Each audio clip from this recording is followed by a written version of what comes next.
Hi, I'm Richard Edelman. I'm CEO of Edelman, and I'm joined today by Oscar Munoz, former CEO of United Airlines from 2015 to 21. He transformed the company. He also dealt with a substantial personal health issue, major global business challenges, including COVID. He's now on the board of multiple companies. He's a trustee of USC and of Brookings.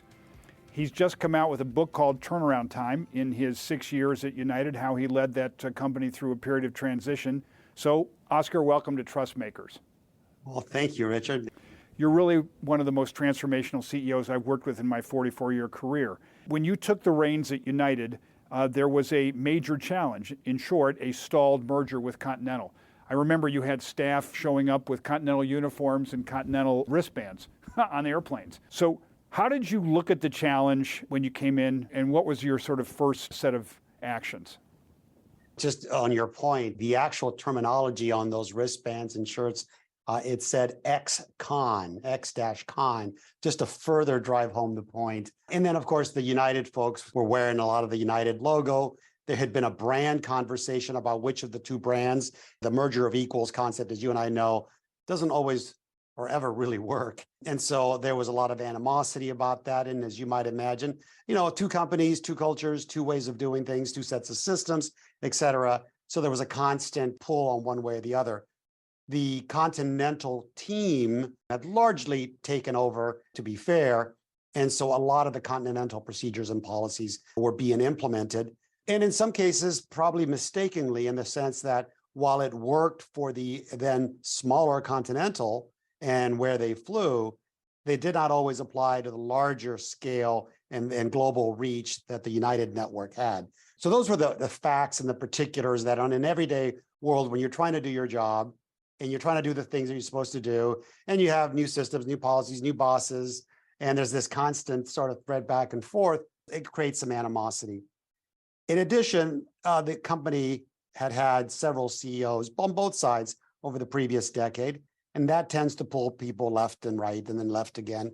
And I think probably the most telling story for me when I was announced and I came into the airport and I joined and I was talking to folks, you could see that there was a level of elation and excitement about having not just a new leader, but me. I had written a letter before I joined that was very different than any letter that they'd seen, because I didn't want to have the normal corporate pablum saying, "Hi, I'm Oscar Munoz, and we're gonna go get it." And so I wanted to show a little bit more of my true, genuine sort of self. So that hit the note the right way.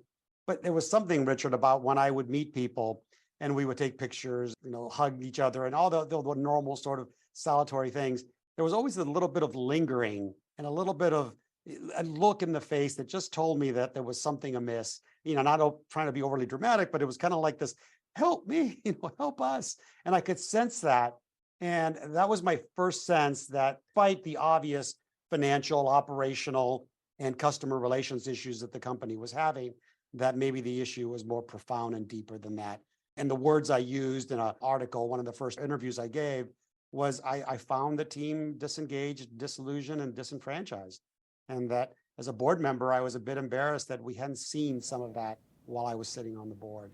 So, Oscar, I remember one of your first acts was to do a full-page ad in major business newspapers in which you, in a sense, committed to your customers that you were going to do a better job, that you were going to have a different kind of relationship, and that the merger would actually be a dream come true as opposed to the nightmare.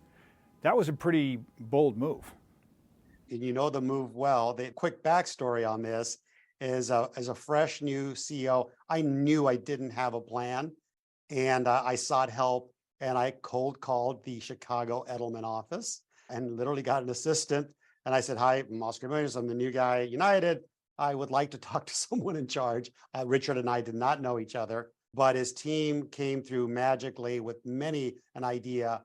And one of them was an extension of the letter I had written to my own employees about how do we go out live and let the world know that there was a new direction ahead. But importantly, and as you say, Richard, it was bold because it wasn't a speech or it wasn't an op-ed. It was a full-page ad. Nobody was going to believe that this was going to happen. And so putting it out there was not entirely highly supported by a lot of folks. including my own management team and board. And we had a little splaining to do with folks, but it turned out to be the right thing. It got a lot of attention. This guy will never do it. Yeah, we've heard this crap before. They're so far behind, it'll never work. And well, it sounds good. They should be spending their money on something smarter and wiser. But, to your team and your good credit, Richard, it was the right thing to do because it began to set a tone and a pace and a direction that was my own premise of proof, not promise. So while at this point it was promise, it set the company forward on there was an objective for everyone to see. So Oscar, one of the most profound discussions you and I had was quite early in your tenure as CEO, where you said, I have to set a new relationship with labor. I need them to trust management. I need them to believe that, in fact, they can make a better living, but the deal has to be that they're going to deliver outstanding service every day. And you can get a better customer mix and all these things if you can deliver on that promise. That was a pretty gutsy move because your predecessors, each one of them had a very contentious relationship with labor and was trying to squeeze labor costs down. You had the opposite approach. How did you understand that, in fact, this relationship between management and labor was the foundation for improving your strategy? We all have our formative years in our lives and in our work lives. And my experience, most notably in my previous role at CSX as CFO, then COO, and then president, was running a very large disaggregated union workforce, which had felt and been managed very similar to many companies where it was fear and threats and an overabundance of rules that if you didn't follow them were followed by punishment. And when I took over as COO at my former company, CSX, my instinct, I think to my heritage and how I was raised was, people aren't angry for just no reason. And yes, union people may be whatever people like to say about them, but I know them to be human because my dad was a union meat cutter. My uncle was the head of the IBEW union. So in my life, I had seen the other side. And I knew my dad and I knew my uncle. They were normal humans trying to make a life for themselves. So that was kind of my impetus and desire to connect. And at CSX, had a great experience with putting down safety rules and doing all the things we need to do while closing contracts and improving operations. So as I got engaged more in the union issues, and there were many, I don't think there was any contract signed, and it had been, since the merger, in some cases, 5 years or more with a contract not being signed, which means compensation, of course, for these people hadn't been increased. And there was all sorts of work rules where a United pilot or flight attendant couldn't fly on the same aircraft with a flight attendant from subcontinental or whatever, and which was just trying to run a business with two different kinds of aircraft and two different kinds of crews that don't match was just awful. So the situation was hard. And so that was the instinct, Richard, is like, I need to go find out exactly what it is for them before I try to fix it. It's a concept that I've learned to dub the listen, learn from that listening, and only then can you lead. And that initiated a lot of conversations that I had with people all around the system at the frontline level. And in your book, you actually go through one of those conversations in a hangar in Houston, where a baggage guy said, you're lying, and he got quite confrontational, and you didn't exactly back off. I guess, you're pretty brave, and you kind of said, listen, pal, I just want you to listen, and I want to listen to you. I mean, let's have a conversation. And he backed off. There was a level of me wanting to help them understand that I indeed understood. And what I needed to hear, rather than the, get out of here, we hate you, we don't want to listen to you, we've heard this crap before, or things like, you need to fire everyone. I needed to hear something actionable. It's like, tell me exactly what it is that is the issue here. It wasn't courage, other than I wanted an answer.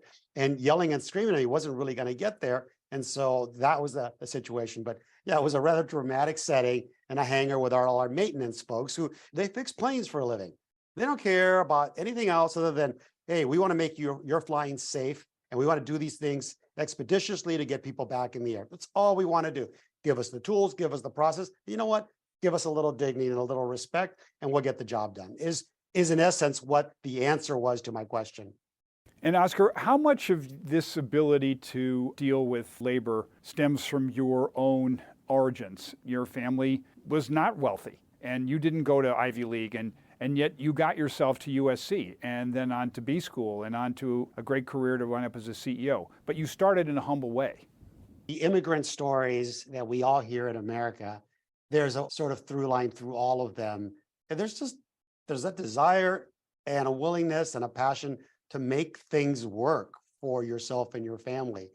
Mostly because you don't have a lot of options. I was born in Mexico, left with my grandmother for some time, never knew my father, traveled to this country without any documents, just kind of came across the border with my uncle who was living here. Yes, that upbringing, my awareness, my involvement, my engagement, my broader family members, their lifestyles. There's just something about the fact that everyone I grew up with were just really hard workers to provide for their families. And that's all I ever saw. Work was real work. People got up early, construction. My dad was a meat cutter, but it was the kind of work that I grew up with. So I was not unclear. I was not unaware, and I was incredibly understanding of people that wanted to do hard work. And when you got to the bottom line and asked them what they wanted, it was things around dignity and respect. Don't treat us like animals. My heritage, my upbringing certainly provided me a lot of empathy for this. And I think my heritage, the way I look, my last name, my ability to speak a couple different languages, I think was helpful when I was in those rooms, because try as they might, it was hard to say, you're like everybody else. It wasn't the way I sounded, it wasn't the way I looked, but it was certainly the way I talked, because it wasn't empathetic. I really do want to hear from you. And I was able to engage people in a genuine way that created. And yes, that comes from our formative training in life from my family. Only a few weeks into your CEO tenure, you were out for a 5-mile run on Lake Michigan, and you're quite a fit guy, and you get back to the apartment and you have a heart attack. And you were fortunate enough to get to the phone and get to 911, and they picked you up and took you into Northwestern Hospital, and they treated you. But you had the presence of mind to pass control to Bret Hart, your chief counsel and now president of United. Tell me that whole experience. The quick PSA, if I might, on heart disease being the biggest killer in America is probably one of the more important things that your listeners should pay, if nothing else, attention to. Largest killer. Symptoms are many and varied. And so please know that whenever you might feel something weird that's not normal to what you normally feel, it could indeed be something possible with your heart attack. And the advice I got from a good friend and doctor says, if you ever feel anything weird, call 911. The worst you can be is embarrassed that it's indigestion or something. I crawled to the landline, not my cell phone, and immediately called 911 and told them where I was. 37 minutes later, I was on life support, artificial heart and lung machine, and on a medically induced coma. Did I have an extra couple minutes? Maybe, or maybe not. But the timing of it couldn't have been more perfect. And it led to a heart transplant, which is a whole other conversation about someone telling you they've got to replace such a vital organ, and which I had no interest in doing, but inevitably did.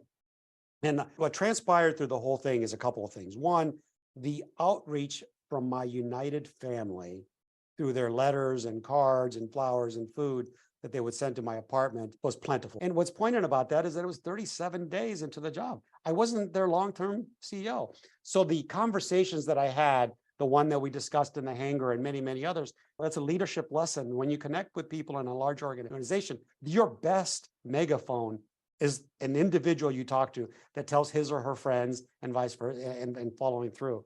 And so I had a ratification of the pride and professionalism and the love and desire to care for others that the company had. And it made me stronger. I recovered quicker and I was ready to get back to work.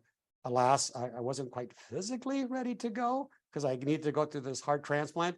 And that's another story of how eventually that came to be. But the transplant came on my birthday.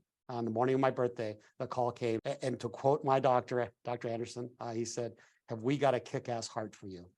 And it's like, yes, sir, let's do it. When you came back, and I remember the lunch we had at the restaurant on Michigan Avenue, we were sitting down and we were talking about how you wanted to have a new rallying cry for the airline. And we sketched on a little napkin the new spirit of United.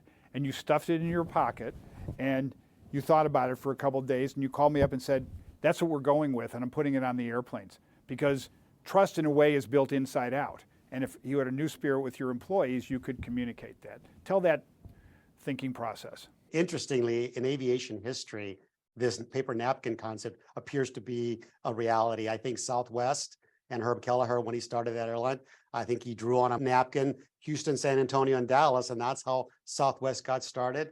I've heard the same story about Virgin Atlantic, of how somebody presented him with this big plan, and he says, hey, if you can't put it on a napkin, it's not a good plan. And so the conversation you and I and our teams had was we were beginning to get traction. I was back, we were building a team, things were beginning to go well. I had coined the phrase, we're quickly moving from people saying, oh, what's wrong with United, to kind of a more positive, hey, what's next for United?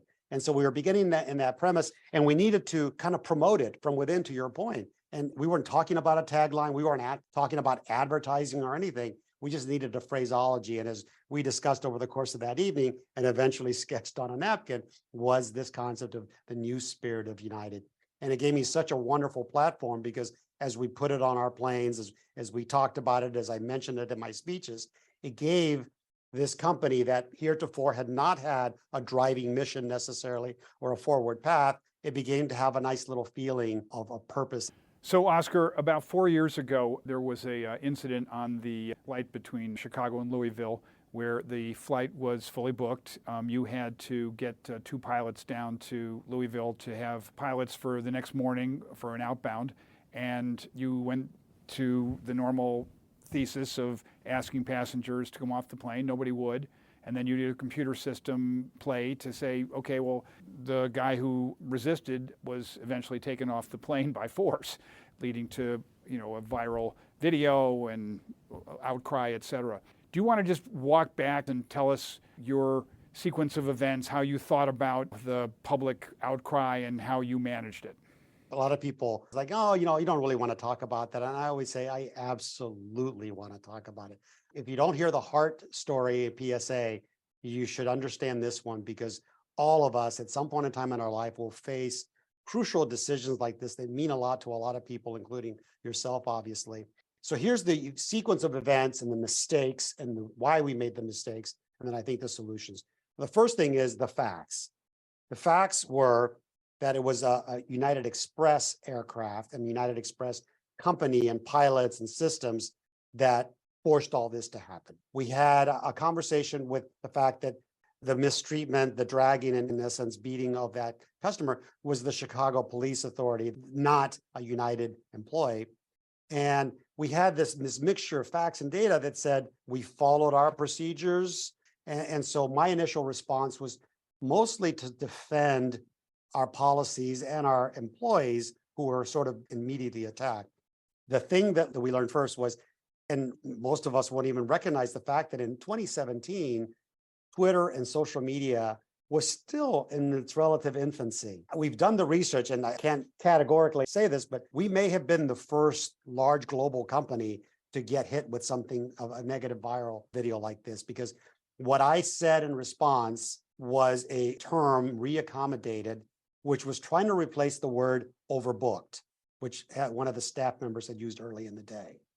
We didn't want to use overbooked because that's a regulatory hot button. So the word reaccommodated came into play, and that went out on this vehicle called Twitter. That got out incredibly quickly. And all of you have seen the video. And I think my first regret is I should have had us, the whole team, watch that video until we grew sick to our stomachs, because then we would have never used that word. So huge mistake on my part. The backlash is growing. The Dr. Dow says he's Chinese, he was Vietnamese, but nevertheless, China writ large hears this. And I've heard rumors of 400 to up to 800 million views of that video. And of course, in a world of anti-American sentiment in a country like China, you can imagine how incredibly and globally infamous I became overnight. And so big drama, big situation. Again, turning to my friend Richard and his firm, what do we do? How do we do this? And the idea was to get to live TV, a Good Morning America is, I think, the one we chose. And then the preparation for that was difficult, because do we try to tell the facts as we know them? Meaning it wasn't United. Quickly, we became to the issue of that something more profound had to be said. And for me personally, in the middle of that night before that morning, I dropped to my knees and looked upwards. Not that I'm a pious person by any means, but it's like my company, our brand, to a degree, my heritage, everything was surrounding this issue. And you kind of had to get it right. When they say it's lonely at the top or the buck stops here, you'll eventually, most of you will feel this at some point in time. It's a daunting feeling. But my memories went back to my upbringing when I was growing up in Mexico with my grandmother and my maternal grandmother, who was the most incredible human that you had ever met, hardworking, never complaining, worked till she was 86 and just had all these maladies and physical ailments that she never once complained about. And all of that came rushing back to me. And so when I got on TV the next morning, not exactly knowing what I was going to say, but the decision was I was just going to own it. And when confronted with a kind of, how can you let this happen? And I forget the exact words that she used, my answer was simply, it was horrific. And I let the policies and procedures of this industry get in the way of doing the right thing for a human being. And here's what we're going to do to rectify it. So take it directly and own it, and then promise to fix it very quickly. It was unsettling to the media because they were looking for a CEO to start pointing the fingers, and then of course my staff was looking for a more carefully worded protective argument. But when I just took it on myself, there was audible gasps on both sides. It's like, hey, he wasn't supposed to say that. It's like, all right, how do you follow up when someone says, you're right, I was wrong, and it's my fault, and we're going to fix it? The lesson lies there is that it's never too late to do the right thing or say the right thing. And I think that's the process. So there was a lot of initial backlash and communication. But again, what else can you say? He said it's his fault, and they're going to do these things to fix it. And the conversation is over, and all that was left, the proof behind the promise of making things better at United. And I remember that you came back within a few weeks and said, we'll pay $10,000 for someone to lose his or her seat, and we'll have baggage go for free, and things like this that were substantive changes. And that was very popular when you went down to the congressional hearing, because they wanted to crucify you, and you were really quite, look, I'm changing these processes, I'm the change person, and I take responsibility. And that was pretty smart. So Oscar, the pandemic, March 2020, let's go back to that time when air travel basically stopped. And you still had a lot of people on payroll. The government was negotiating to give you money as an interim period. Can you take us back to that time, and then how you kept people still thinking about the airline, and then the return to travel, which happened slower than any of us would have liked? What we were trying as an industry to project is economic vitality and commerce in our country is centered on many things, but commercial flying is absolutely one of them. And forget the big businesses and the job that your team does, Richard, and the consultants and the lawyers and all those that do big deals. There's millions of small businesses that couldn't and can't sit still in their home and work from home. They've got to get out, they've got to travel and visit customers. It's their very existence and livelihood.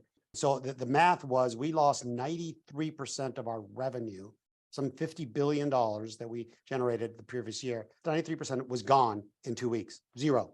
And the only remaining revenue was we were trying to fly medical personnel and goods and stuff and medicine. But all our people were still there, and all our people were still being paid. So the suggestion was we needed government assistance to maintain those people, keep them paid through this period so that we could recover very quickly. It quickly became in the press, oh, yeah, there's the airlines looking for another bailout or a handout. And I have to correct that. The industry had never been in its history in a more positive stance than early of 2020. United had just delivered on a 3-year plan, 1 year early. We had the plan put together for our subsequent 3 years, large aircraft orders. We were on a roll, and the industry was not far behind in that regard. So when somebody uses the term bailout, similar to the auto crisis, it is just completely wrong. That was point A. Point B, that the way an airline works, you cannot let people go and then tomorrow call them back. Pilots need to keep constantly trained on the aircraft they fly for safety, which I think everyone will agree. We laid out the plan as to if we want commerce to return and return quickly, You can't have all the US-based airlines lying dormant because you're never going to get anybody off the ground. And through a lot of negotiating, a lot of conversations on both sides of the aisle, all hours and day and night, I have probably had my best civics lesson in the world and probably interacted with every single leader of every single committee, along with my colleagues in the industry, to inevitably get to this $50 billion structure, which again was not a bailout because it was loans and loans with a lot of attachments. To this very day, airline executives are not getting paid more than a certain amount. There's a cap on compensation. There's limits on share repurchases and so on and so forth. So the industry had to wait its time and the executives had to wait their time for compensation.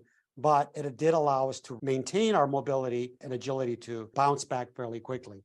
And it's been spotty. We've had the issues. Last summer was one of them. Not everybody's at the same level of recovery, but you can imagine how much worse it would have been if we had let everybody go. We would have had to build these airlines back from scratch. So Oscar, at the end of 2021, you passed the baton to Scott Kirby. You've gone on to a next phase for yourself, which is to be on boards, but also to be a major supporter of Latinos in business. Do you want to talk a little bit about this venture? It's a nice phase of your life and career where you're now unshackled from the burden of anything you say when you represent a brand like United, and immediately gets tied together. Anything I would say, well, United said that, and that's not the case. This is a nice opportunity, given the success that we've had, given the relationships I built both in business and politics, to be able to thoughtfully and articulate and educate, I think, America on the value of the Latino cohort in America, not because we need more or want more, you need to hire us, that it's a growing economic force. It is an incredibly digitally native and brand loyal business cohort, and it's increasingly more affluent, more educated. People are voting more, and they're not all Democratic, as we've learned very quickly. They're just part of the culture and base of this America. And increasingly, they're younger. We talk about millennials, Gen Z, Gen X. Guess who makes up a lot of that portion? So it is your next marketplace, is what we tell capital allocators, CEOs of the world. And so our approach is not to force you to do anything other than, can you listen to this stuff and this information and this education? The Latino population, by measurement of GDP at 2.8 trillion, that's the economic output and vitality of this cohort in America. It makes it the 5th largest nation in the world. Here in the US, we all segment in business. And why would you not pick this segment as a viable one and begin to promote and advertise into it, is what we really like to say. So, Oscar, we're in a time in America where business has been embroiled in political issues. How do you advise CEOs to deal in this very heated environment? Yeah, boy, that's a tough one. And it's the world you live in, Richard, and you provide a lot of this advice to folks. And I think there is no specific template. What I advise on after learning more facts is, as much as possible, I tell the stories of my situations around this. We had a situation around immigration where the Trump administration was separating children from their parents at the border and using the United contract to take those children to the detention camps.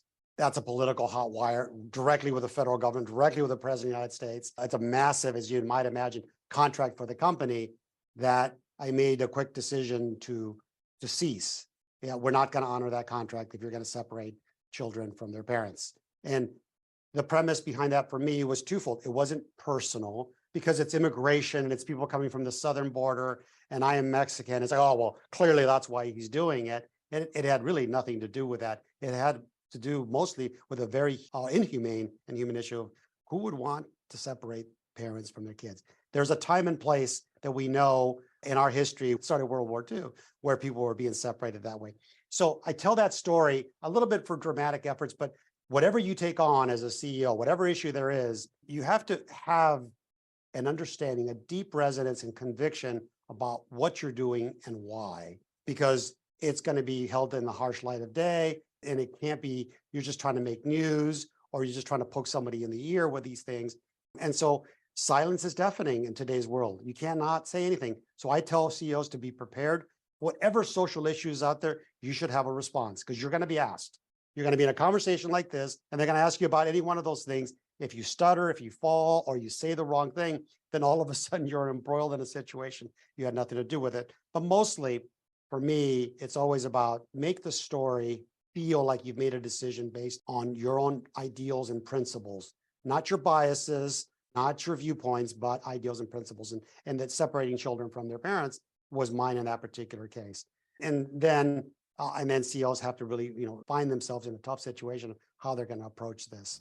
Oscar, let me just wrap up our conversation with the observation that trust drives growth and action drives trust. And in that last discussion, you said, I chose to not continue with that contract. That was an action that enabled trust, and all your stakeholders could then appreciate you as a CEO with conviction and values, because that's really the new mode of leadership.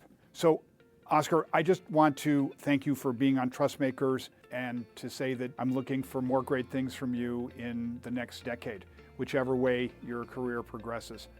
Well, thank you very much, and I look forward to certainly our continuing friendship. Thank you for tuning into the Trustmakers, an Edelman podcast in partnership with Advertising Week, where we speak with leaders and other trust builders across institutions. See you next time.